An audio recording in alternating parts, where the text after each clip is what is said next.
I started sweeping floors in the store on Ottawa Street at Peary when I was 12 years old. My dad started as a door-to-door peddler in 1925.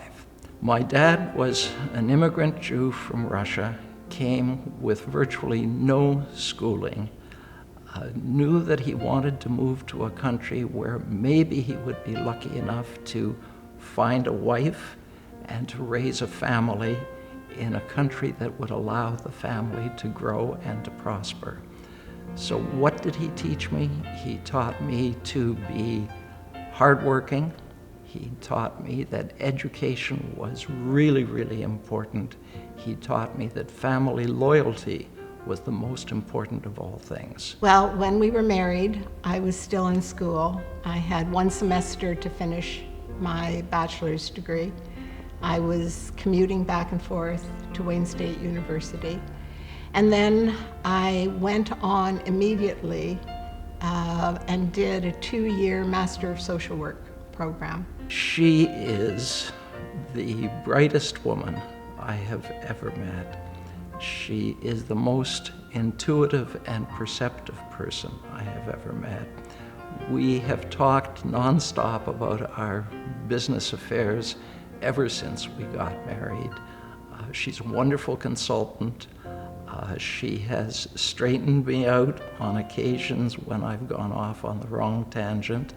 She has agreed with me some of the times, and the differences have helped us build a business that exists today. I was the kid in the business at that time. It was 1970.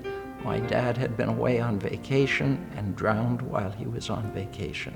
His dad drowned just at the point that we were starting our family.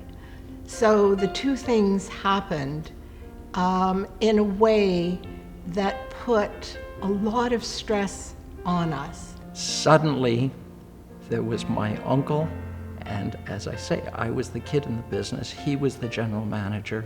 Within 2 years, he had had a heart attack and retired. And Bill had to turn himself toward the business. I learned how to sell. I learned how to deliver. I learned how to grant credit. I learned how to collect on the credit. We had a staff of about 20 people at that time, and the word on the street was, now that Billy is there alone, Teppermans will go bankrupt. It will no longer exist. That was the word. I didn't like that word. And so I did then what we have done every day of our lives since, and Rochelle put it best when she said, what you do is you get up in the morning and you do what you have to do that day. You go to bed, and the next day you start all over again. Initially, a lot of my time was spent in volunteer work in the community. And so that was the focus, really, for a number of years.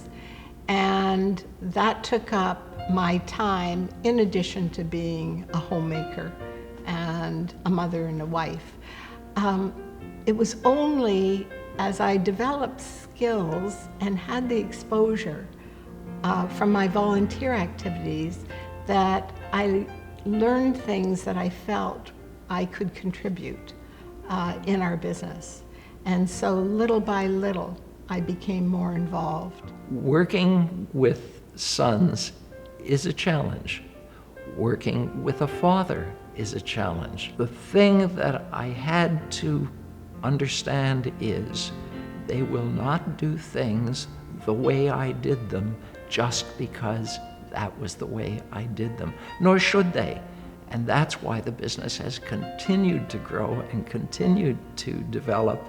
And it's very exciting to see Teppermans selling furniture and appliances and bedding to more people in more cities than ever before, and to be doing it better than they ever did.